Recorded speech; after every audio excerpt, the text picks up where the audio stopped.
Hello friends, ഇന്ന് തയ്യാറാക്കാൻ പോകുന്നത് ഒരു ഫിഷ് ഫ്രൈ ആണ്. അതിനുള്ള ഫിഷാണ് ഇരിക്കുന്നത്. ഇത് കൊഴുവ എന്ന് പറയും, ആൻചോവി എന്നൊക്കെ പറയുന്ന മീനാണ്. ചെറിയ ഇനം മീനാണ്, വറക്കാൻ നല്ലതാണ്. ഇത് ഇങ്ങനെ ക്ലീൻ ആക്കിയാണ് കിട്ടിയത്. പിന്നെ ഞാനിത് ഉപ്പിട്ട് നല്ലതുപോലെ തേച്ച് കഴുകി, അത്രയേ ഉള്ളൂ.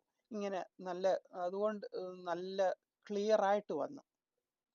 ഇത് ആദ്യം മാരിനേറ്റ് ചെയ്യും.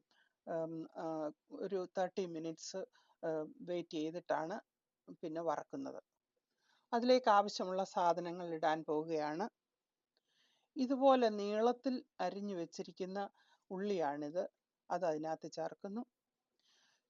ക്രഷ് ചെയ്ത് വെച്ചിരിക്കുന്ന ജിഞ്ചർ ആൻഡ് ഗാർലിക് ആണ്, ഓരോ ടീസ്പൂൺ വീതമുണ്ട്, അത് ചേർക്കുന്നു. മഞ്ഞൾപ്പൊടി ആൻഡ് മുളക് പൊടി ഓരോ ടീസ്പൂൺ വീതമുണ്ട്, അത് ചേർക്കുന്നു. Black pepper half A teaspoon, paprika 1 teaspoon, 1.5 teaspoon lemon juice, 1 table spoon oil, ഏത് ഓയിലായാലും മതി, 2 തണ്ട് കറി ലീഫ്, പാകത്തിന് സോൾട്ട് ചേർക്കുക. ഈ കൂട്ടെല്ലാം കൂടെ മിക്സ് ചെയ്യുക. മാരിനേറ്റ് ചെയ്ത ഈ ഫിഷ് 30 മിനിറ്റ്സ് ഫ്രിഡ്ജിൽ റെസ്റ്റ് ചെയ്യാൻ വയ്ക്കുക. പാനിൽ ഓയിൽ ചൂടായി. ഇനിയും ഫിഷ് ഇടാൻ പോവുകയാണ്. ഇത് പാൻ ഫ്രൈ ആണ് ചെയ്യുന്നത്, ഡീപ്പ് ഫ്രൈ അല്ല. ഒത്തിരി ഓയിലിന്റെ ആവശ്യമില്ല.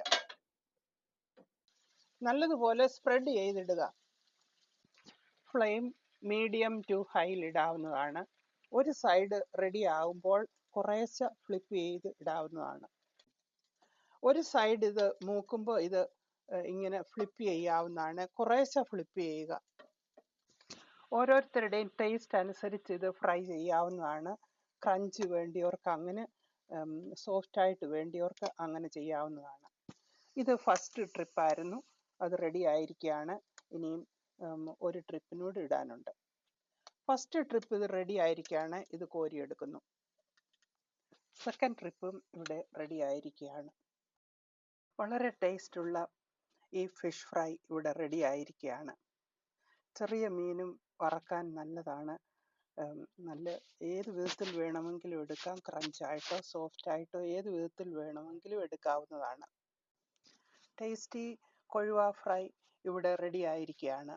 ഇത് ക്ലീൻ ചെയ്ത് സ്റ്റോറിൽ നിന്ന് കിട്ടിയതായതുകൊണ്ട് വളരെ ഈസി ആയിരുന്നു ഇത് പ്രിപ്പയർ ചെയ്യാനൊക്കെ.